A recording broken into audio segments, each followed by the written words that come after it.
KP Mahi કેશરભાઈ ચૂંટણી લડવાના છે.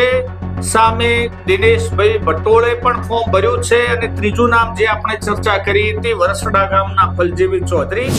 વાત કરીએ દાંતીવાડામાં પણ મિત્રો મેં પહેલા પણ કીધું હતું કે બીજું ફોર્મ આવે છે, ચૂંટણી ત્યાં થવાની છે, કોઈ પણ સંજોગોમાં ચૂંટણી થવાની છે, એટલે એમને ત્યાં ફોર્મ ભરી દીધું છે. સામે ફોર્મ માટે 3 જણા દોડાદોડી કરી, પરંતુ એમને ટેકેદાર ન મળ્યો. એટલે યાર, ટેકેદાર તમારા જોડે નથી અને તમે ચૂંટણી લડવા નીકળો છો. આ વ્યક્તિની એક લોકપ્રિયતા દર્શાવે છે. કાકો કોઈને નડ્યા નથી, એટલે કાકા બિનહરીફ થઈ ગયા. એટલે થરાદની સીટ બિનહરીફ થઈ છે. મિત્રો, આખી ચૂંટણીના અંદર જો શંકરભાઈને ચેરમેન થતા કોઈ રોકી શકે એવું કોઈ નામ હોય તો એક જ નામ છે, અને એ છે હરિભાઈ ચૌધરી.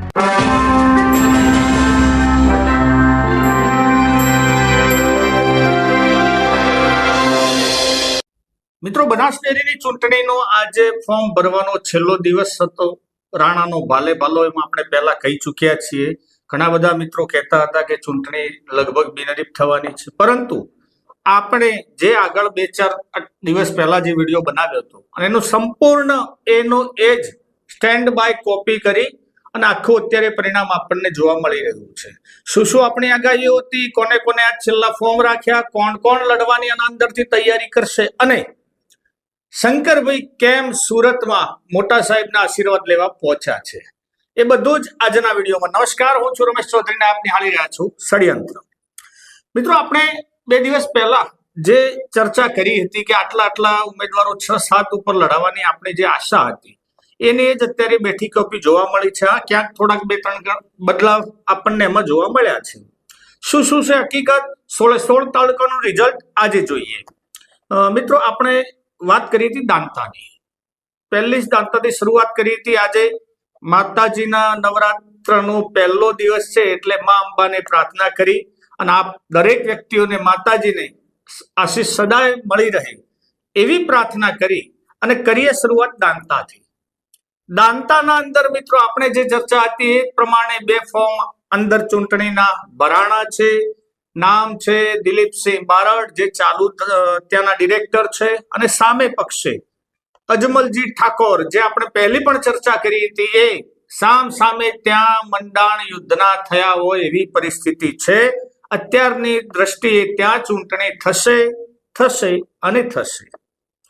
વાત કરીએ આપણે અમીરગઢની. ભાવા કાકાને બદલવાના ચાન્સીસ પૂરા હતા, પરંતુ કેમ કોઈ સંગઠનોમાં ક્યાંક એમના ચોકઠાબાજીમાં એમને સેટ ન થયા, માટે ભાવા કાકાને યથાવત રાખી અને અમીરગઢની સીટ બિનહરીફ થઈ છે. વાત કરીએ પાલનપુરમાં મિત્રો હરિભાઈ ચૌધરી, જે પેલું ફોર્મ ભરેલું હતું, એમને પૂર્વ મંત્રી છે, કેન્દ્રીય મંત્રી, અને એના સામે ચાલુ ડિરેક્ટર ભરતભાઈ ચૌધરીએ પણ મોરાની તૈયારી અજમાવી દીધી છે. આના અંદર મિત્રો શું થાય એ આપણે થોડાક આ પહેલી ચર્ચા 16 તાલુકાની કરી અને પછી આપણે હરિભાઈ ઉપર સ્પેશિયલ આખી ચર્ચા કરીએ. વાત કરીએ વડગામ તાલુકાના અંદર આપણે પહેલા પણ બોલ્યા છીએ કે ભાઈ કેપી માહી કેશરભાઈ ચૂંટણી લડવાના છે. સામે દિનેશભાઈ ભટોળે પણ ફોર્મ ભર્યું છે. અને ત્રીજું નામ જે આપણે ચર્ચા કરી હતી વરસડા ગામના ફલજીવી ચૌધરી, એમને પણ ફોર્મ ભરી અને શ્રી ગણેશ કરી દીધા છે. જે લોકમુખી નામ ચર્ચાઈ રહ્યું હતું ત્યાં આના અંદર કોને મેન્ડેટ મળે છે, કોના આશીર્વાદ મળે છે, હવે જોવાનું રહ્યું. પરંતુ ત્યાં સંભાવના પૂર્ણતઃ ચૂંટણી થવાની છે. હા, પાલનપુરમાં સમીકરણ આપણે સ્પેશિયલી એનો થોડોક પછી ચર્ચા કરીએ કે એમાં શું થાય છે. વાત કરીએ દાંતીવાડામાં પણ મિત્રો મેં પહેલા પણ કીધું હતું કે બીજું ફોર્મ આવે છે, ચૂંટણી ત્યાં થવાની છે, કોઈ પણ સંજોગોમાં ચૂંટણી થવાની છે. પીજે ચૌધરી સાહેબ ચાલુ ડિરેક્ટરના સામે વિનોદભાઈ ભૂતડિયા, એમને પણ રાણાને ભાલે ભાલો હતી જ તૈયારી, પૂર્ણ તૈયારીઓ હતી. આપણે વિડીયોમાં બોલ્યા પણ હતા. ઘણા બધા વ્યક્તિઓને આ વાત માન્યમાં નહોતી આવતી, પરંતુ ત્યાં અમિતભાઈ શાહ, શંકરભાઈ તો છોડો, અમિતભાઈ કે તો પણ ત્યાંથી ફોર્મ પાછું હટવાની એમની તૈયારી નથી. પરિણામ કોઈ પણ આવે, બની શકે છે કાલ શું થાય છે. આ તો નેતાઓની કદાચ નેતાગીરી એમને મેં લખ્યું હોય, પરંતુ મારી દ્રષ્ટિએ ત્યાં સંપૂર્ણ ચૂંટણી એટલે યુદ્ધના મેદાન પ્રમાણે લડાશે. વાત ધાનેરાની કરીએ. ધાનેરામાં પણ મિત્રો પહેલા દિવસે પોસ્ટર લાગ્યા હતા. જોઈતાભાઈનો ગઢ છે. જે કે ચૌધરી સાહેબ આમ બહુ વર્ચસ્વ વાળું નામ છે. એમના વિશે જે સોશિયલ મીડિયામાં ચર્ચાઓ થઈ તે આપણે જે ગયા વખતે કીધી હતી.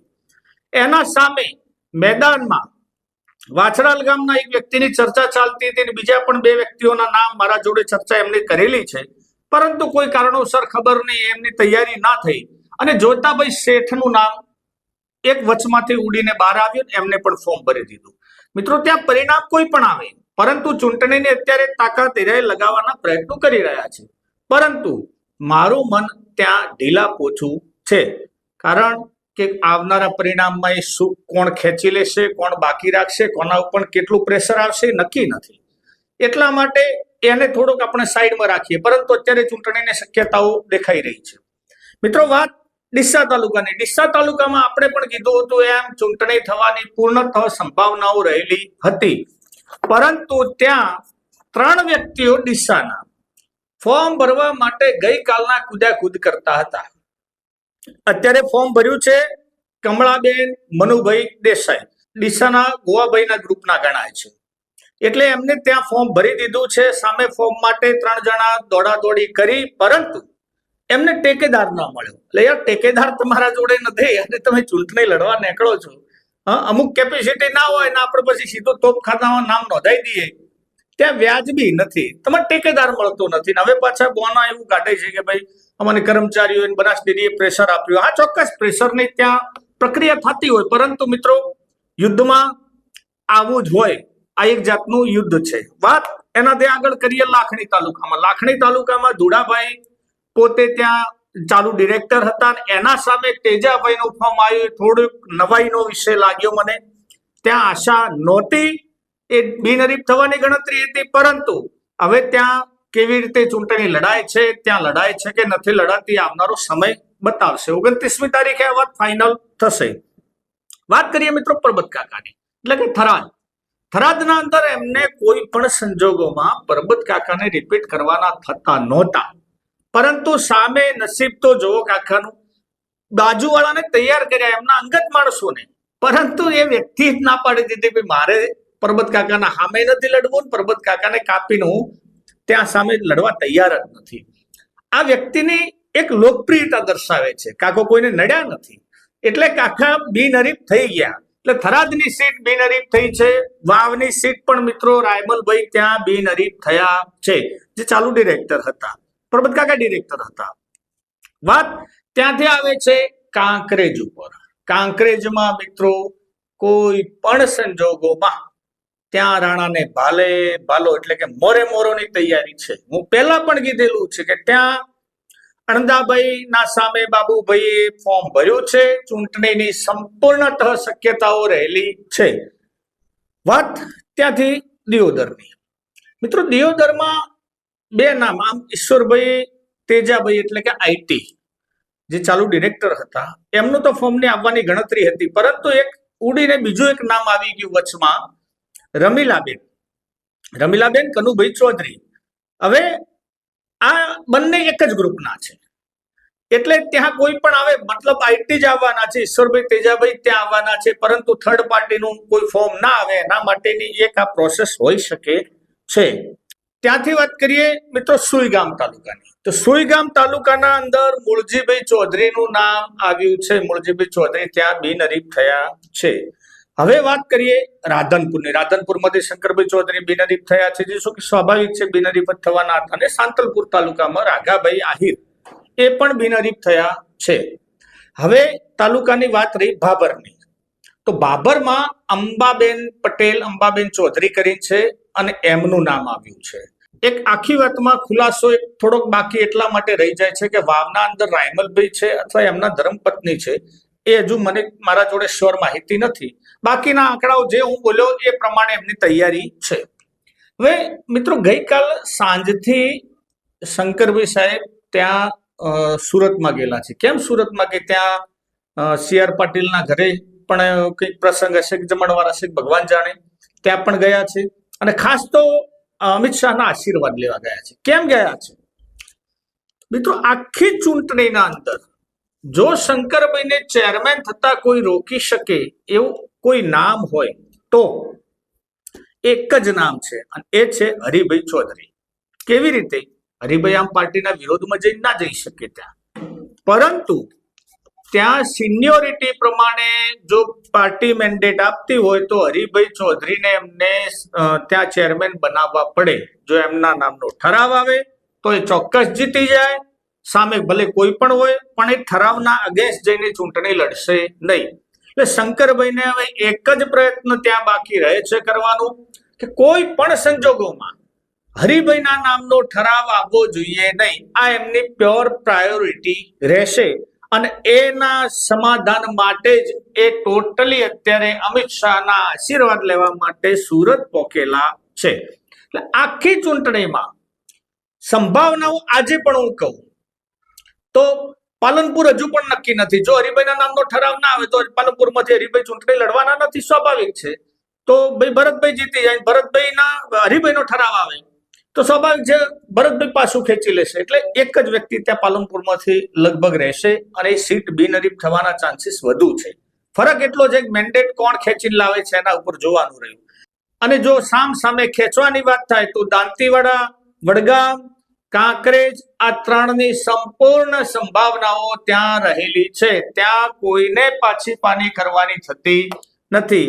અને આજની તારીખમાં જોતા હોઈએ તો દાંતીવાડા, દાંતા, વડગામ અને ચોથું નામ કાંકરેજ, ત્યાં સંપૂર્ણ યુદ્ધના મંડાણ મંડાઈ ચૂક્યા છે. ત્યાં ચૂંટણી થવાના 99.99% શક્યતાઓ રહેલી છે. બાકીની ચૂંટણીઓમાં લગભગ બધું બિનહરીફ પતે એવું મારી દ્રષ્ટિએ છે. હા, ક્યાંક ધાનેરા અને લાખણીમાં સામસામે સમીકરણ ના બેસે ને લડી લે તો કઈ કહેતા નથી. હવે ધાનેરામાં જોઈતાભાઈ શેઠનું જે નામ આવ્યું છે જેકેના સામે, એમનામાં હવે તાકાત કેટલી છે, જો લડે તો પરિણામ મળી પણ શકે છે, આવી પણ શક્યતાઓ રહેલી છે. પરંતુ જો એક જ પાર્ટીની આશાથી બધા ભરીને બેઠા હોય ને મને ઠરાવ આપે તો હું લડું, આ આશાથી હોય ચૂંટણી લડતા હોય તો મિત્રો આ સદંતર ખોટું છે. તમારામાં તેવડ હોય તો ચૂંટણી લડી લેવાની, નહીતર પછી સુખ શાંતિથી ઘરે બેસીને મખો પીઓ મજા કરો. આ ટોટલી સમીકરણ છે. પાલનપુરનું હજુ પણ નક્કી થતું નથી. 99% મારી દ્રષ્ટિએ ત્યાં ચૂંટણી થવાના ચાન્સીસ નથી, ત્યાં બિનહરીફ થશે. જોવાનું એ રહે છે જો હરિભાઈનો ઠરાવ આવે તો હરિભાઈ ત્યાં સંપૂર્ણ ચેરમેનના દાવેદાર તરીકે ઉભરે છે. જો ઠરાવ નથી આવતો તો હરિભાઈ પણ રામાશામા કરવાની તૈયારી રાખતા હોય એવું મને દેખાઈ રહ્યું છે. તો મિત્રો આ હતા આજના ટોટલી સમાચાર. વિડીયો ગમે હોય તો લાઈક, શેર ને કોમેન્ટ કરજો. આપના અભિપ્રાયો ચોક્કસ આપજો. આપને પણ શું લાગે છે, કોણ કોણ ત્યાં લડી શકે છે, કોણ જીતી શકે છે, બધું જ ટોટલી કોમેન્ટો કરીને દર્શાવજો. અને મિત્રો વિડીયો ગમે હોય તો લાઈક, શેર અને ચેનલને સબસ્ક્રાઇબ કરવાનું ભૂલતા નહીં. જય હિન્દ, જય ભારત.